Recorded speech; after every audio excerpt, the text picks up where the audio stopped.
గాంధీ ఈ దేశానికి ప్రధానమంత్రి కావాలని మేము ఒక ప్రమాదాన్ని ఆపినట. నువ్వేం ఆపిందిరా బాబు?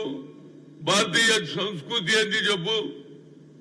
ఒక మహిళ తల్లిగారి ఇంట్లో ఉన్నప్పుడు తల్లి ఎప్పుడైతే పెళ్లి చేసిరో అత్త మామ భర్త వాళ్ళ సంస్కృతి వాళ్ళ ఇంటి వ్యవచారం ఇంటికి అవలంబిస్తుంది.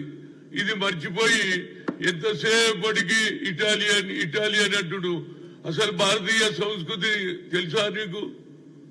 భారతీయ సంస్కృతి ఏమిటి? ఒక ఆడపడుచు ఇంకో ఇంటికి పోతే వాళ్ళ గోత్రం అన్ని వాళ్ళకే వస్తుంది, ఇంటితో సంబంధం ఉండదు. వీళ్ళు భారతీయులయా? ఇది భారత జనతా పార్టీ కల్చర్. మహిళలు కూడా ఆనాడు ఆమెకు 2 సార్లు భర్త చనిపోయినా అత్త చనిపోయినా ఈ దేశాన్ని గురించి పాటుపడుతూ చిన్న పిల్లలున్నా పోషిస్తూ రాజకీయ రంగ ప్రవేశం చేసి ఈ భారతదేశ సంస్కృతిని అత్త ఆలోచన భర్త ఆలోచనను ఇంప్లిమెంట్ చేసిన సోనియా గాంధీ ప్రధానమంత్రి పదవి తీసుకోబట్టే అన్ని రాజకీయ పార్టీలు ఎక్సెప్ట్ బీజేపీ తప్పితే అన్ని రాజకీయ పార్టీలు కూడా మీరే ఉండాలి ప్రధానమంత్రి అంటే నేను ఉండను. నేను ఒక ఆర్థికవేత్త అయినటువంటి డాక్టర్ మన్మోహన్ సింగ్ ను 2 పర్యాయాలు ప్రధానమంత్రి చేసిన ఏకైక నాయకురాలు మీద ఇలాంటి అబద్ధాలు ఎందుకు వేస్తున్నారంటే నాకు అర్థమైంది ఏంటంటే ఇందిరాగాంధీ సంస్కృతిని ఇవాళ రాహుల్ గాంధీ అంతకుముందు రాజీవ్ గాంధీ కొనసాగిస్తుడు సద్భావన పేరు మీద.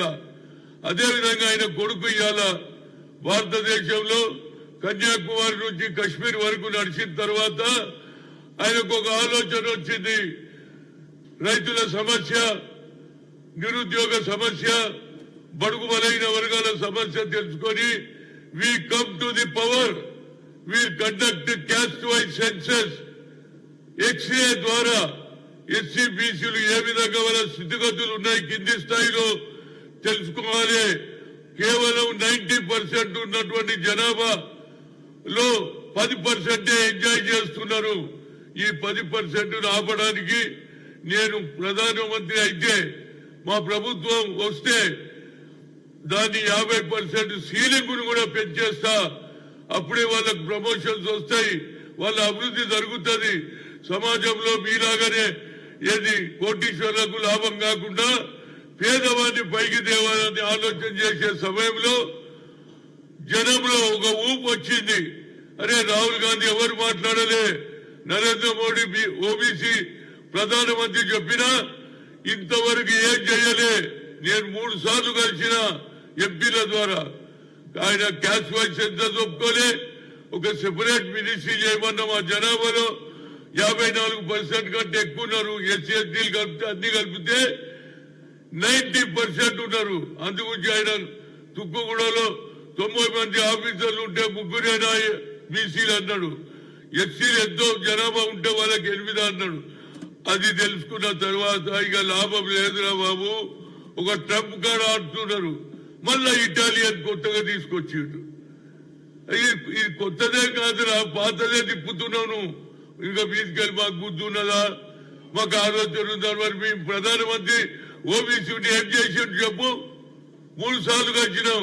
అదే సోనియా గాంధీ ప్రజల ఆలోచన తెలుసుకొని సుప్రీంకోర్టు కొట్టేస్తే ఏది IIM all India institute of medical sciences లో పార్లమెంట్ లో బిల్లు పెట్టించింది. మన్మోహన్ సింగ్ చెప్తే అదే విధంగా ఇవాళ పాస్ అయింది.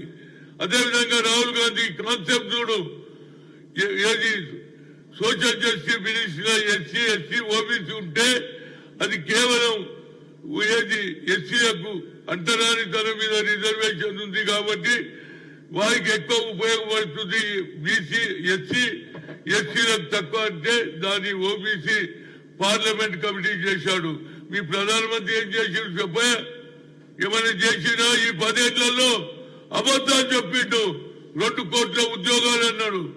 బ్లాక్ మనీ తెచ్చి 15 లక్షలు జమ చేస్తాడు. రైతులు ఏది రోడ్ల మీద సంవత్సరం వరకు వాననకైనా ఒక్కకు పైసా కూడా వాళ్ళకు మినిమం సపోర్ట్ ప్రైజ్ ఇవ్వలే. ఇవాళ నువ్వు మాట్లాడుతున్నావు ఎందుకంటే ఎంపీ రెచ్చిపోతున్నావు. We come to the power, we'll conduct cancer అనగానే జనంలో ఊపు వచ్చింది. అంతేకాదు 90% ఉన్న జనానికి నేను లాభం చేస్తా, వాళ్ళ స్థితిగతులు తెలుసుకొని అంటే ఇక లాభం లేదు, ఇట్లయితే నడవదు. కొడుకేమో ఇట్లా మాట్లాడుతుండు కనుక తల్లిని తీసుకొచ్చి ఆమె ఇటాలియన్ అంటారే బాబు. భారతదేశ సంస్కృతి అదేనా? మరి నువ్వు ఎప్పుడో భారతదేశ సంస్కృతి చదివినావా? ఒక ఆడపడి ఇంటికి పోతే గోత్రం చేంజ్ అవుతుంది. అత్తగారు భర్త వారే వాళ్ళ కుటుంబంతో ఒక సింబాలిక్ కాదు హక్కు చేకూర్చుకుంటుంది. భారతదేశంలో వచ్చి భారతదేశ సంస్కృతిని అర్థం చేసుకున్న ఏకైక తల్లి మేమందరం ధర్నా చేసిన ఇంటి ముందు ఆ రోజులలో. కానీ ఆమె ఒక్కరే no I will not be the prime minister అన్న. ఒక్కసారి కాదు 2 సార్లు. అదేవిధంగా రాజీవ్ గాంధీ కూడా ప్రధానమంత్రి ఆలోచన చేయలే. అలాంటి కుటుంబాన్ని పట్టుకొని ఇవాళ ఈ ఎలక్షన్ లో తప్పనిసరిగా బీసీ ఎస్సీలు మైనార్టీలు యావత్ భారతదేశంలో రాహుల్ గాంధీ సందేశం పోయింది కాబట్టి మళ్ళా ఇటాలియన్ సబ్జెక్టు తీసుకొచ్చారు. ఇప్పటికన్నా భారతదేశ సంస్కృతిని తెలుసుకో, బండి సంజయ్ తెలుసుకో, కిషన్ రెడ్డి తెలుసుకొని కోరుతున్నా. ఇక ముందు ఇటాలి మాట ఎందుకు మాట్లాడుతున్నా అంటే రాహుల్ గాంధీ మాట ప్రజలలో వెళ్ళిపోయింది. ఇందిరాగాంధీ మన్మడుగా అదే ఆలోచనతో బడుగు బలహీన వర్గాలను ఆమె భూ సంస్కరణలు అమలు చేసింది. దున్నేవాడికే భూమి ఇచ్చింది, పేద ప్రజల గురించి ఇండి ఇచ్చింది. ఇందిరాబాయి అదానికి ఆలోచన చేసిన పార్టీని పట్టుకొని వెంబేలు ఎత్తిపోయి మళ్ళా ఇటాలియన్ సబ్జెక్టు తీసుకొచ్చిండు. లేకుంటారట వీళ్ళంతా ఆపిందట. మీరేం ఆపిరా బాబు? ఆమెనే వద్దన్నది. I don't want to be prime minister, I want to make intelligent person, best financial expert చేసింది. అందుకుంటే ఇవాళ రాహుల్ గాంధీ దెబ్బకు భయపడిపోయి ఇవాళ బీసీ అంటున్నారు. ఏబీసీలకు సైన్ చేసిన మీ ప్రధానమంత్రి ఒకసారి ఆలోచన చేయి. కిషన్ రెడ్డి మమ్మల్ని బుద్ధి ఉన్నదా, మాకు ఆలోచన ఉందా అంటున్నారు. మీరు బుద్ధి నేర్చుకోండి. కేవలం ఓట్ల గురించే అయోధ్య రాముని ముందు వేస్తున్నారు, దేవునితోటి రాజకీయాలు చేస్తున్నారు. అదే మేము పేద ప్రజల గురించి బడుగు బలహీన వర్గాల అభివృద్ధి గురించి ఆలోచన చేసే పార్టీ అది కాంగ్రెస్ పార్టీ.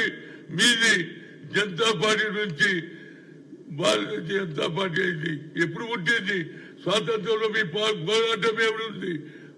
స్వాతంత్రంలో అందరూ హిందూ ముస్లిం సిక్ ఇసాయి అందరూ చేశారు. మౌలానా కూడా పార్టిసిపేట్ చేశారు. మర్చిపోయి ఇవాళ ఆత్మ అంటున్నాను. మరి భారతీయుడు ఆత్మ అన్నప్పుడు ముస్లింలను ఎందుకు వ్యతిరేకం చేస్తున్నారు? వాళ్ళకి సెపరేట్ అట.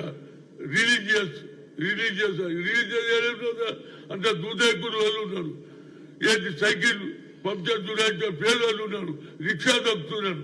వాళ్ళకి సాయం చేస్తే తప్ప మీది నుంచి మేము రిజర్వేషన్ ఎత్తేస్తామంటున్నారు. మీ రిజర్వేషన్ ఎత్తే మీరు వస్తే కదా మీరు పవర్గా మేము తప్పనిసరిగా అందరినీ సమానంగా పేద ప్రజలను పైకి తీసుకొచ్చే కార్యక్రమం మాది. మీరు భారతదేశాన్ని విడగొట్టి ఓట్ల ద్వారా దేశాన్ని విద్వేషాన్ని పెంచుతున్నారు. అదే రాహుల్ గాంధీ నఫరత్ छोड़ो ప్రేమ పడామంటున్నారు. सबके साथ हमारा विकास అంటున్నారు. వికాస్ ముసల్మాన్ అయ్యాక అని నేను అడుగుతున్నా.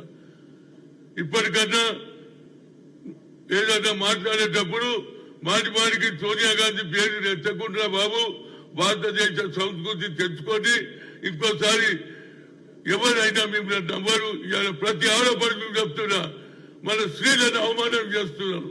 తప్పకుండా ప్రతి స్త్రీ పొద్దున్నే ఎలక్షన్ రోజు పొద్దున్నే ఓటు వేసి వచ్చిన తర్వాత ముఖం కడుక్కొని టిఫిన్